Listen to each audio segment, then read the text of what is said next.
بسم الله الرحمن الرحيم والتين والزيتون وطور سينين وهذا البلد الأمين لقد خلقنا الإنسان في أحسن تقويم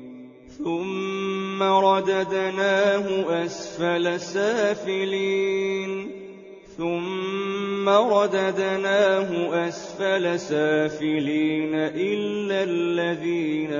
آمنوا وعملوا الصالحات فلهم أجر غير ممنون فما يكذبك بعد بالدين أليس الله بأحكم الحاكمين